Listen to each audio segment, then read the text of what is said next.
Welcome to Week Old Beans episode, I believe what, 14? 14. 14 episodes into this bitch. I am psyched. I think it's crazy we're still doing it. I'm Ardot, and I have my host with me, Fowler. Fowler, why don't you introduce yourself, and let's go over some of the topics we're going to talk about today, because we're going to be doing a lightning round. Normally we have two big topics for the podcast that we spend a lot of time on, but, I thought today, since a lot has happened in the news week, we would just spend some time talking about a couple different things. Yeah, a lot of the stuff that we're talking about today is very early on and speculative. It's important to cover it, but, we just don't know all the details. So we're going to talk about the death of Prigozhin, the leader of the Wagner Group and an oligarch who essentially attempted to take Moscow with his mercenary army. Been noped out for some fucking reason.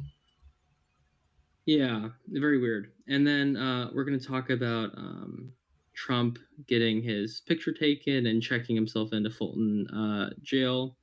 We're going to talk about, what else are we going to talk about? We're going to talk about the debate a little bit. Yeah, we're going to talk about the first Republican primary debate that happened last night.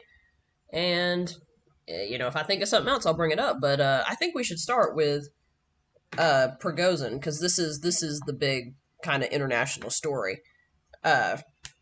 Now, you guys remember Prigozhin? I cannot pronounce his first name. Yevgeny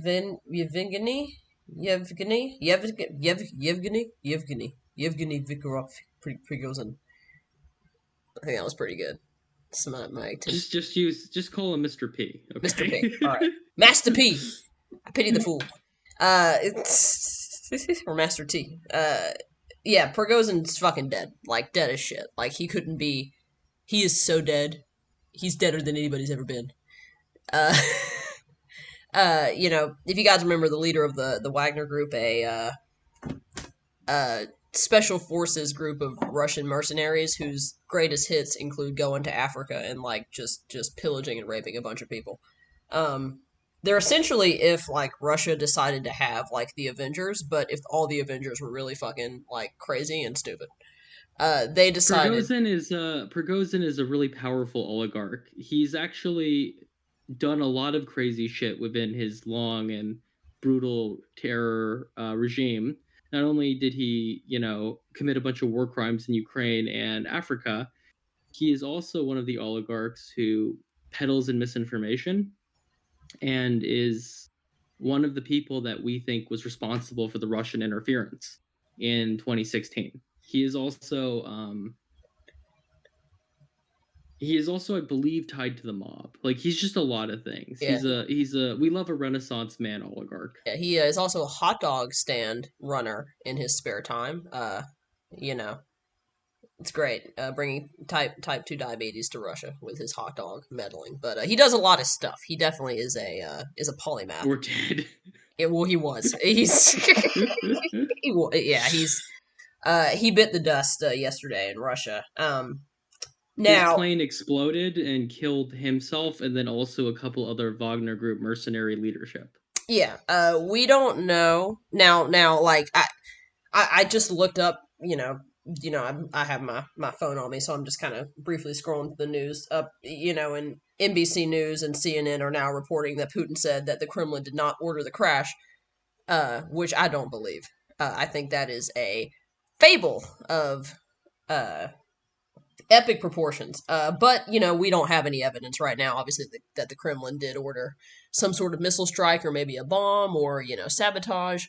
It's just too early to tell, and considering that this happened in Russia, the plane went down in Russian territory, I imagine that we will probably never actually figure out what happened. So, what do you think about that, Fowler? That's how I'm leaning. Unless, if it had happened in Africa or if it had happened, outside of Russian territory, then we would have probably been able to get more, but this happened within Russia's borders. So yeah, we'll probably never know the specifics of how he died. What matters more is he was definitely killed by the Kremlin and Putin for opposing him, and also they definitely killed him in this high-profile explosion instead of just killing him and then reporting he had a heart attack, because they wanted to send a message to the rest of the oligarchs that yes. If you get a little too big for your britches and you come at the king and you miss, you end up like Prigozhin. Yeah. Now, I will say, um, again, this is all speculation. Uh, what? I mean, I just thought about this. I mean, what possibly could have happened is, and again, I am going out on a limb here because we don't know. What could have happened is that he could have been assassinated by Wagner members themselves, who were upset that he did not continue his march on Moscow. Um, that is something that could be a possibility. Like I said, right now we don't know. The Kremlin has denied their involvement, but I don't know why Putin would come out and be like, "Yeah, bro, I totally did it. You can't kill your boy." Like I don't know why he would do something like that. So, like obviously the Kremlin's going to deny that they had any involvement because I think assassinations are considered a war crime, and Putin's committed many, and he's committed them covertly. So, I want to say that we will have more information later on, but I honestly, I have no idea. But rest in peace, Prigozhin. You were a massive piece of shit. The millions of people in Africa and Ukraine are probably much happier that you're no longer with us. So, and this, like, the fact that this didn't happen like a month ago is shocking to me. The minute he decided to make his march on Moscow, I feel like he put himself in a position where he was going to die, whether it be by his own pissed off Wagner members or Putin himself. Yeah, yeah. I think it's important to keep in context because a lot of leftists are sort of or liberals can be anti-American and in their own ways and sort of downplay like the level of progress and privilege that we have in this country. And I think Russia is a very good indication of like things could be a lot worse. There are countries where like if you critique the government, they kill you. And there are places where not only will they kill you, they will kill innocent people around you to achieve that goal. And yeah, I think if people feel cynical about where we are in America right now, we should just remember things were a lot worse. I've been reading a book recently about the South in the 1940s, and like basically we're like 80 years from anti-lynching laws. There was a point in most of the Southern history where basically if you got uppity, like they would just hang you on a cherry tree and that would be the end of you. And there wasn't laws to stop you from doing that. Or, up, something that Fowler just told me. And what state was it in where you could just hire people to punch people in the face for voting? Oh yeah, yeah. The punchers in the New York political machine. Yeah. Yeah, where essentially they would just have people stand outside the polls, and if they would ask you who you're voting for, and if you voted for the wrong person, they would just beat the shit out of you. That was like how like that was just how that happened. You know, it's illegal now. Yeah, if you could the best part about punching is you could be promoted. I was in the Teddy Roosevelt book. They talk about how um one of the guys, like his career was he was a puncher, and then they promoted him to being a state rep. So there was a point in America where you could just beat up your fellow man, and then they would pay you like making you a politician. Yeah, it's it's we've come a long way. So I've been trying really hard to not be cynical. I think that's I think there's plenty of things to be cynical about, but I've tried very hard, and I want people, especially people, young people, to be more conscientious of why, like, why this to me is it's why it's important to read history. I will always say that there was such a good reason we why history is so important and learning about history is so important. But so we're gonna put the Prigozhin news to the side. Not much more to talk about with him because he's dead. But we're gonna move on to the next topic, which is the elephant in the room and the one everybody's gonna want to be gonna want to hear about. But Donald Trump has officially been arraigned and was booked in Fulton County Jail last night at around I think like 7:30, 8 o'clock. His mugshot was taken. Mm. It is the thumbnail of this video. Uh, you got to slap a parental advisory warning in the corner, make it black and white. You got yourself a damn good album. Uh, in my opinion. But his mugshot, has been taken along with the mugshots of the, I believe, 18 other people that were also involved. The Mhm. Fulton County Sheriff, from what I remember, or Fulton County representative said that they were going to treat Trump like any other criminal. And I also want to point out that the Fulton County Jail is one of the most unsanitary and monstrous jails in the entire country. Uh, so he was treated like a criminal. And I had been worried because I had assumed that in the other indictments that the reason they didn't release the mugshot was because they were worried that his mugshot would launch him into popularity. Because the mugshot is like that's like the golden, like the money. You know what I mean? Like everybody gets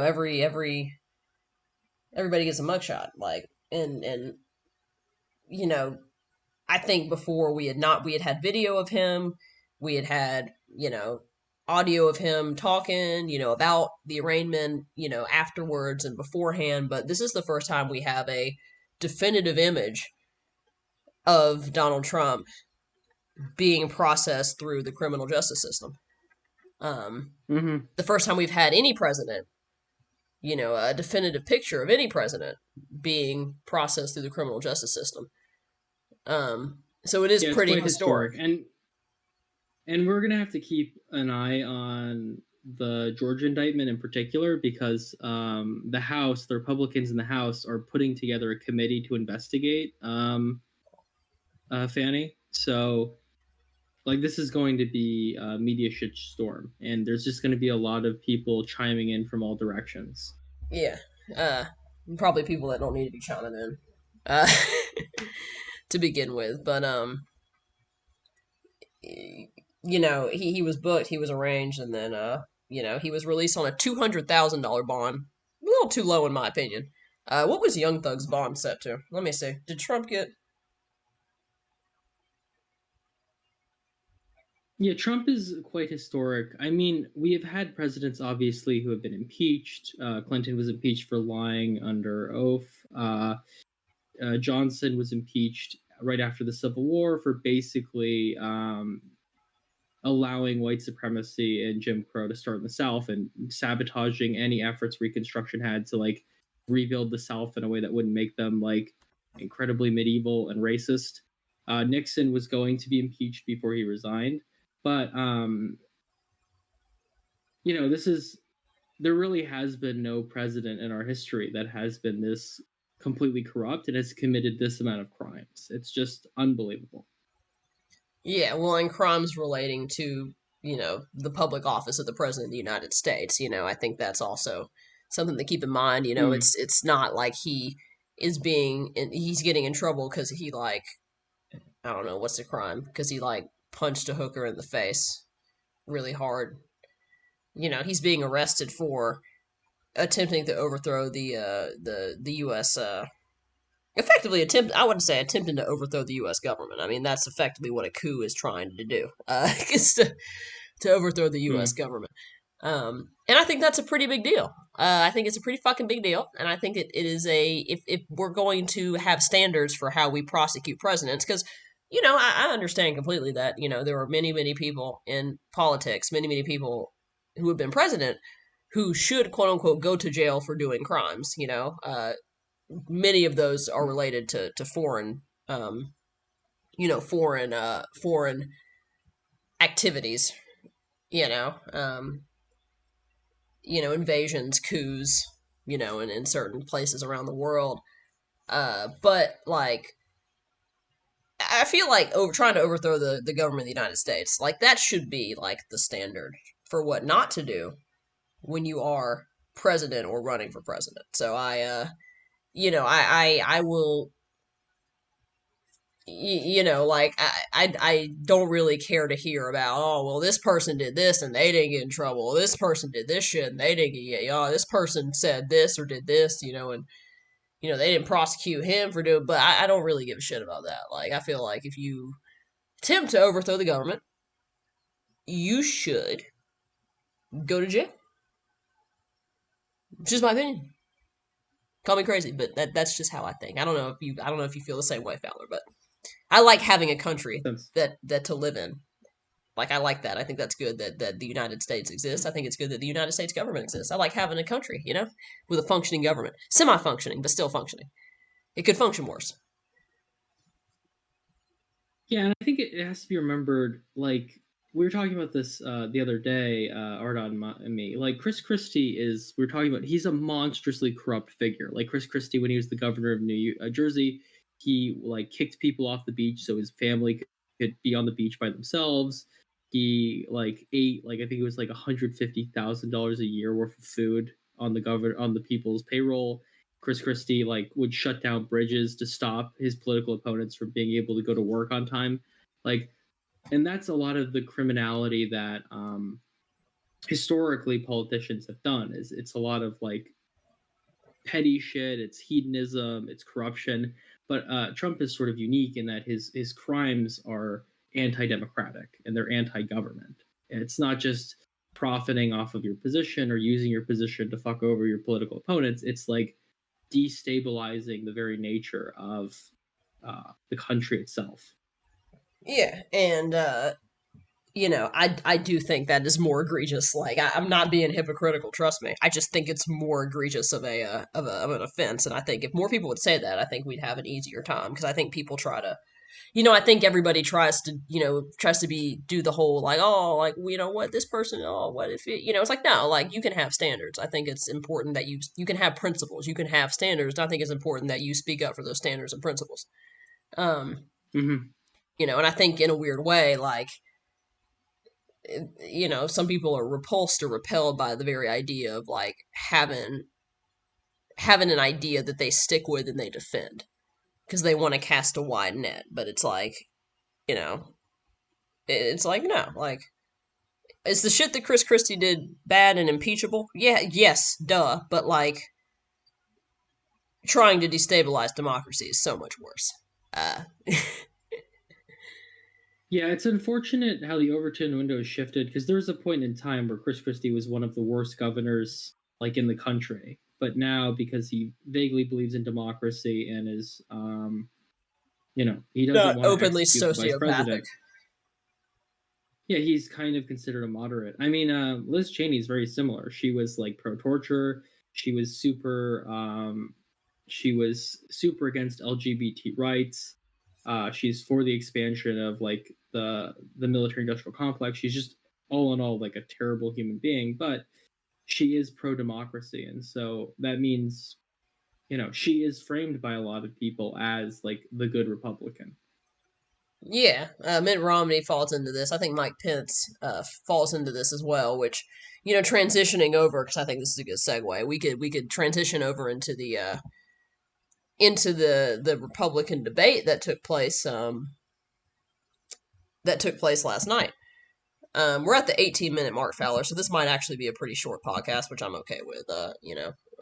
We don't have to No run the worries. full 45 minutes. I'm okay with it being a bit short because, as I said yesterday to Fowler when we were talking about what topics we were going to talk about, I basically said like every topic that's gone on this week has been speculative and kind of routine. Like I think we all knew Trump was going to get indicted in the Fulton County case. And, the standard procedure for being indicted and being arraigned is something that we've had 3 different experiences with over the past 5 months. So nothing new was going to be, there was nothing new in the process that was going to happen besides the mugshot. Uh, I read, no, before we move on to Fowler, you would be interested to know this. I read apparently that Trump's official height is 6'3" and 215. I don't believe that shit. I read somewhere that he pre-submitted his stats to the team, and the coach decided they were accurate and released them to the public. But what was it that you said we thought he was going to be 260, 270? In Vegas, the estimate right now is the gamblers think he's 275. Yeah, apparently he is. Let me see if it was 215. Whatever it is it's monstrously not true. This is just one of many things he's lied about. Let me see. Yeah, 215 pounds. Um,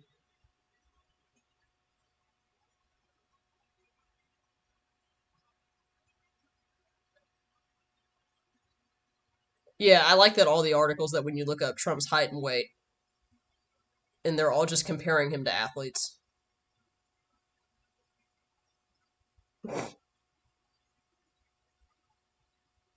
Barron Trump though is like 6'5". Melania's 5'9". She's a model, so I mean it could be real.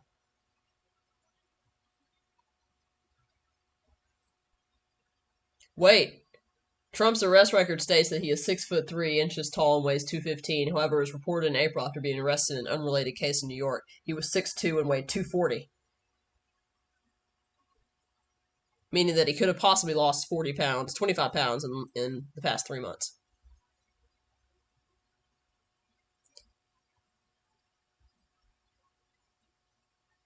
I don't know. He might be losing weight due to stress, or he could have submitted those measurements himself. But I'm sure someone will find a conspiracy in the height and weight discrepancy. Oh yeah, one of those things where they'll say like the real Trump is dead and this Yeah. is his like yeah. He's got doubles. He's got 5 different doubles that are. Listen, I can come up with one. Okay, this is what I think's happening. Trump has got 5 different body doubles. The Trump that was in New York, Trump number one, we'll call him T1. All right, T1 was in New York City, right? And the Trump in T1 was not real. The Trump in the Jack Smith case, or in the Mar-a-Lago raid, that was T2 Trump 2. All right, his double. And then you have, T3 for the Jack Smith case, and now you got T4. T5 is the real Trump, and the real Trump is plotting to take down the deep state from a bunker in the Mariana Trench, with Elon Musk and Vladimir Putin, who has also been replaced by the UFO aliens that the dude from the hearing, right? The biological aliens. Those biological aliens are body snatching people. They body snatched Putin, all right, and Putin, the real Putin, is down there with Trump, and he invaded Ukraine because the aliens wanted Zelensky, who was secretly communicating with them, and so they're all doing this to protect the world and to protect America. That's what I think's happening. I mean, you can try and be satirical if you want, but I mean, I Somebody's gonna think the see this shit QAnoners and be weren't like, you know they? what? I think she's on to some shit. Like that's what's gonna happen to me. I mean, the QAnon guys literally were saying that like wasn't JFK supposed to come back from the dead or something? Like Oh, there's dude, that just would have been so you know, sick. That would have been so he sick. was Like a he's he fucking was an okay Avatar. president. He's fucking Avatar. He was an okay president, not an amazing president. I don't He's need been him to come back from the he's dead. been frozen in an iceberg for 100 years, and he's coming back to restore balance.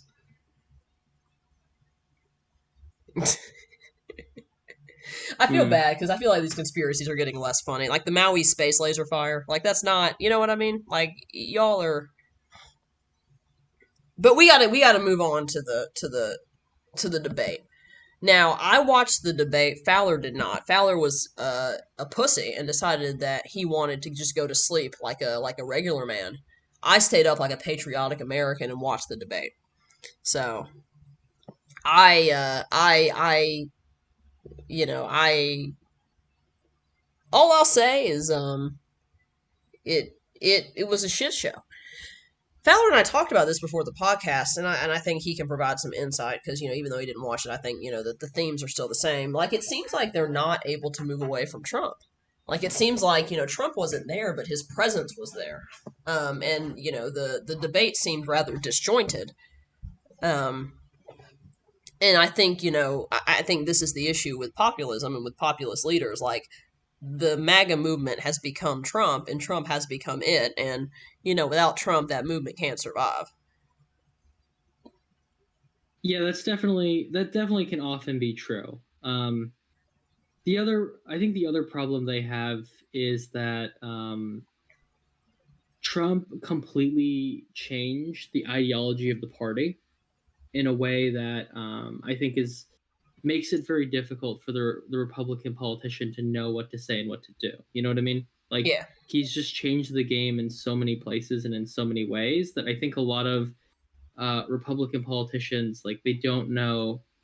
They know they have to be a little crazy because they're Republicans, but like their goal is not like the fascism and white supremacy of Donald Trump. So it's this fine line of like how do I keep getting votes and get supported by the MAGA people, because they're, they are the establishment at this point in the Republican Party. But how do I do that without like completely destroying myself? And I think we're finding that math is not being done particularly well. Now, to give you guys a recap of the debate, from my perspective, DeSantis looked like look like psychopathic. The Vivek Ramaswamy guy is annoying, and he was loud, and I wanted to grate my ears out whenever he spoke, and he spoke nothing of substance. Uh, Nikki Haley, I mean, she was like there. She was like talking. Uh, she did some girl boss feminism stuff. The other dude from North Dakota, whose name I don't know. But he looks like I would trust him with he looks like someone who you would trust with like your car. Uh, he was like he spoke like he was like, yeah, like I come from a small town in North Dakota, South Dakota. I'm sorry, from South Dakota, and I think we need small town values back in the way. It was like the most 2008 like thing I've ever seen in my life. Asa Hutchinson, who I believe was the governor of Arkansas. I kept looking at his Yeah. eyes because I don't know if he just has really big like he has really big irises, but if you look at him straight on, he looks like he's mid transformation. Like when Palpatine was shooting lightning out of his eyes, he looks like mid transformation. I couldn't focus on anything else he was saying but that. Uh, uh, Mike Pence and Chris Christie, I thought were standouts. Weirdly, a lot of people said Vivek Ramaswamy was the winner. I mean, if he looked like he like injected himself with like speed before he went on stage. So if you want to talk about like energy and like intensity, he definitely was the most energetic and the most intense. But again, energy and intensity, I don't really think mean anything. Um, the two that stood out to me were Chris Christie and Mike Pence, and I say that because Chris Christie was collected, calm. He spoke real words. He had some pretty good one-liners. Pence also was calm and collected, spoke real words, and had some good one-liners. He now obviously none of the one-liners and none of the speaking was of any substance because they're Republicans, but um, I think in terms of who performed the best, I don't think running around screaming on stage like a debate bro is the way you need to go. I don't think that always works, and that seemed to be at least what Vivek was doing. Very very online. Like he struck me as a chronically online individual. And I don't know how well that's going to translate to the Republican voters who are not chronically online, which is the majority.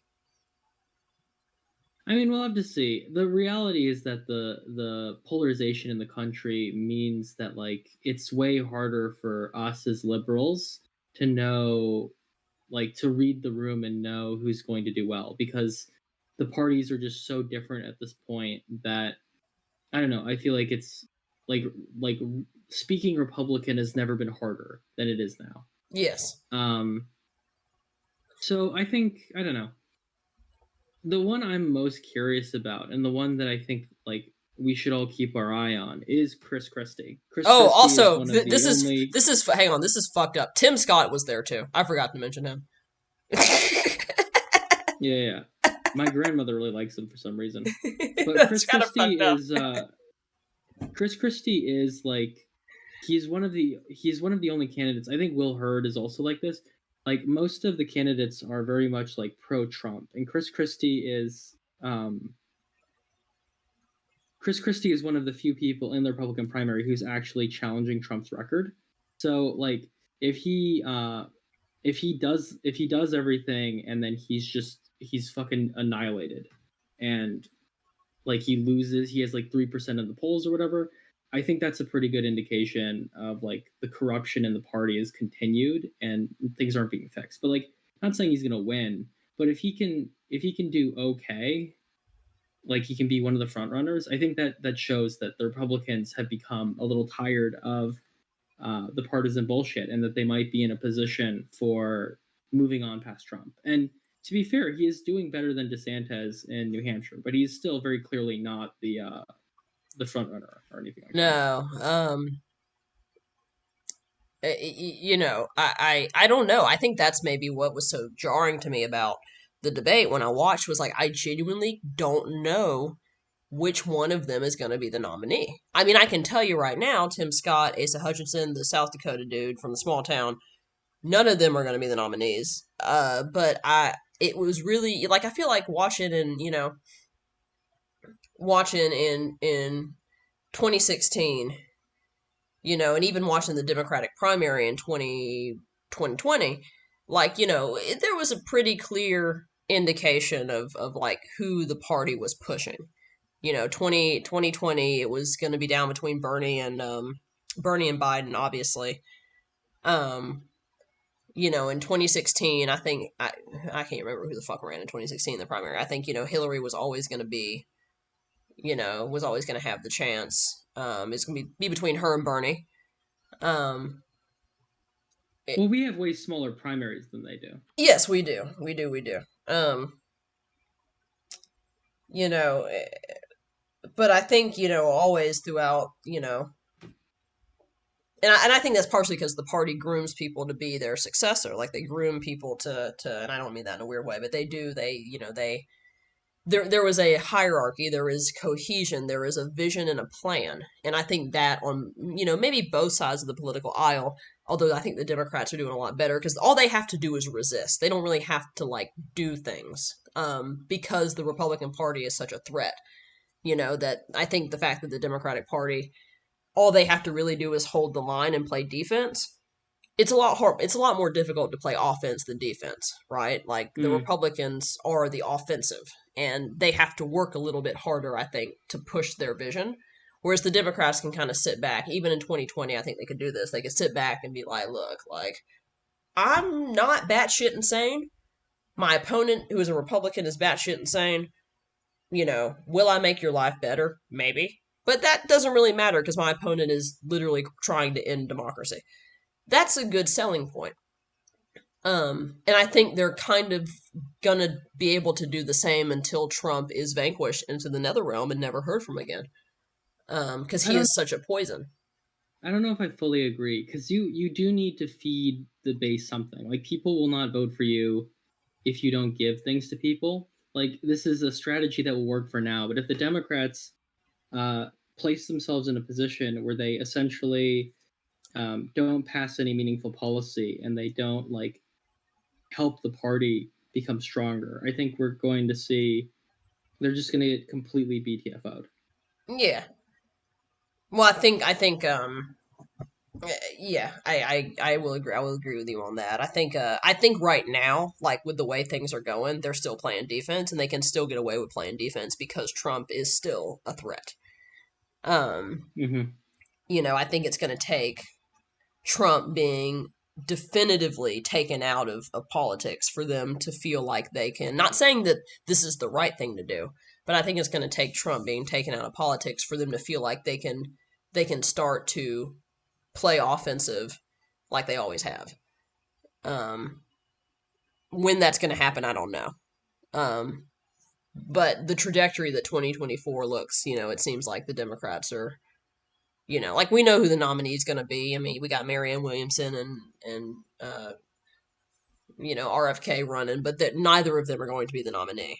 Uh, and so Well, 2024 is going to be no, I definitive. mean Ben Carson was leading in the 2016 race for a time. So was Jeb Bush. Like we just don't know. It's going to take a lot of time to figure that out. Yes, it is. It is, and hopefully we'll be along with you figuring it out too, because we don't know. Uh, we do not know at all. Let me check the time. We're at a good 34 minutes. I think we can wrap up. I didn't want to talk too in depth about the debate because Fowler did not watch it, so I didn't want to make it seem like I was talking forever and ever, and then also just Fowler hasn't seen it, so there's not much meaningful input outside of broad generalizations that he can say. So the weird shit about the debate. I'm sorry. I'm what I didn't watch was the Tucker Trump interview. I probably should have watched that afterwards, but I did not watch any of that, so I don't know what he's on that interview. Um you know, Nothing good, yeah, whatever it was. yeah, it's just same old shit. I did see a clip, Valerie, of him saying he was scared of Gavin Newsom running. Um, Hmm. that he felt like Gavin Newsom would be a formidable opponent in the election if he were to ever run against Gavin Newsom. Um, Hmm. I've heard Gavin Newsom is not going to run for president because he. I mean, I think he just. I don't know what Democrat would run against Joe Biden, and I feel like the Democratic Party has chosen Biden as their man, and they're not going to let that go. So, um, Well, there's one guy, I forget his name, but he's like a 1 or 2 term congressman that nobody's ever heard of. I think he's also in the race. who the fuck? Hang on. Hang on.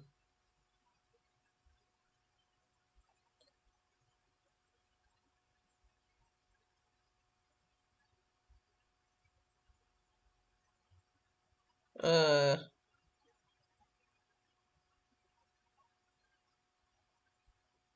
RFK.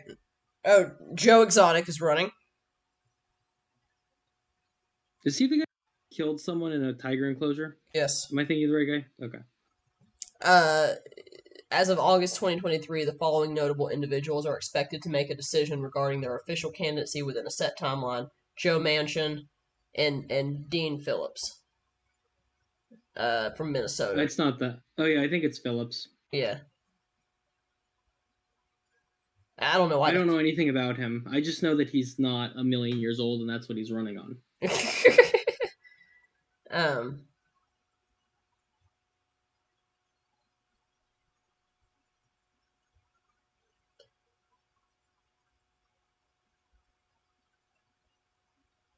Yeah, it seems like yeah, and then the decline to be candidates. And these are just people who have denied their interest in running. This list includes Stacey Abrams, Eric Adams, Tammy Baldwin, Cory Booker, Pete Buttigieg, Hillary Clinton, Roy Cooper, Jamie Dimon, Al Gore, Ro Khanna, Amy Klobuchar, Wes Moore, Phil Murphy, Gavin Newsom, Michelle Obama, Bernie Sanders, Adam Schiff, and Jon Stewart, and Elizabeth Warren and Gretchen Whitmer. Jon Stewart being the Jon Stewart from The Daily Show. Yeah, it does. I think it's a very dark sign for our politics that like people want a comedian to run. Yeah. Um. Uh. Yeah. It's gonna